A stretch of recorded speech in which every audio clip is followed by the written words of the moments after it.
வணக்கம். நிறைய ஆங்கில காய்கறிகள் சேர்த்த ரெட் தாய் கறி செய்யறது எப்படின்னு நாம் இப்போ இந்த வீடியோவில் பார்க்கலாமா? மிளகாய் ஏற்கனவே ஊற வச்சுருக்கேன். நம்ம காரத்துக்கு தகுந்த மாதிரி எடுத்துக்கலாம். காஷ்மீர் மிளகாவும் எடுத்திருக்கேன். சின்ன துண்டு இஞ்சி, எலுமிச்சம் தோல், 10 பல் போல் பூண்டு, 2 கைப்பிடி பெரிய வெங்காயம், கொத்தமல்லி விதை 1 ஸ்பூன், ஜீரகம் 1 ஸ்பூன் எல்லாத்தையும் சேர்த்து நல்லா அரைச்சி எடுத்துக்கலாம். ஒரு வாணலில் தேவையான அளவு எண்ணெய் சேர்த்து கொஞ்சம் போல் முந்திரியை லேசாக வறுத்து எடுத்துக்கலாம். இதுக்கு தேங்காய் எண்ணெய் ரொம்ப நல்லாயிருக்கும்.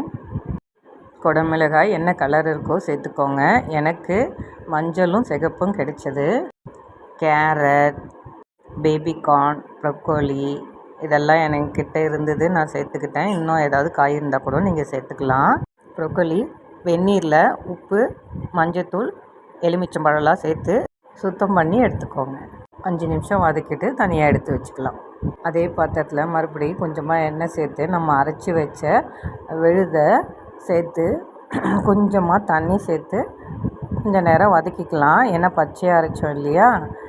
ஒரு 3 நிமிஷம் போல் வதக்கிட்டு பச்சை வாடை போனதும் ஒரு மூடி தேங்காய் பால், இது முதல் பாலும் 2வது பாலும், இது 3வது பால். 3வது பாலை இப்போ இது கூட சேர்த்து ஒரு கொதி வந்ததும் நம்ம இப்போ வதக்கி வச்சுருக்க எல்லா காயமும் இது கூட கலந்து கிளறிக்கலாம். இது ரொம்ப நேரம் வேகணும்னு அவசியம் இல்லை. மசாலாவும் ஏற்கனவே வெந்துடுச்சு, காயும் வதக்கிட்டோம். கொஞ்சம் நேரம் கொதிச்சா போதும்.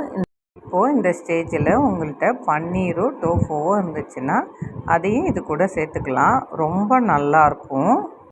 இந்த ரெட் தாய் கறி நம்ம தமிழ்நாட்டில் ஒரு ஊரில் பாரம்பரியமாக செய்யக்கூடிய ஒரு டிஷ் மாதிரியே இருக்குது. அதில் பருப்பு சேர்ப்போம், இதில் பருப்பு இல்லை. நம்ம சேனல்லையே அந்த வீடியோவும் போட்டிருக்கோம். யாராவது கண்டுபிடிச்சிருந்தா கமெண்ட்டில் சொல்லுங்கள்.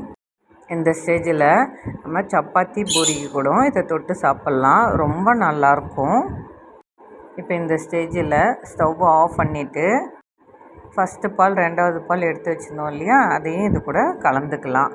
தண்ணியாவோ திக்காவோ இருக்கிறது நம்மளுடைய விருப்பம்தான். அவ்வளோதான், தாய் ரெட் கறி ரெடி ஆயிடுச்சு. ஒரு எலுமிச்சம் பழச்சாறு இதில் சேர்த்துக்கலாம்.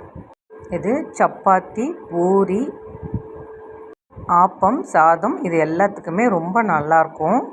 இது சாதத்து கூட சாப்பிடும்போது தனியாக காய் தேவையில்லை. ஏன்னா இதிலே நிறைய காய் சேர்த்துருக்கோம். தேவையான பொருட்கள் டிஸ்கிரிப்ஷனில் கொடுத்துருக்கேன், பார்த்துக்கோங்க. இவ்வளோ நேரம் இந்த வீடியோவை பொறுமையாக பார்த்ததுக்கு நன்றி. வணக்கம்.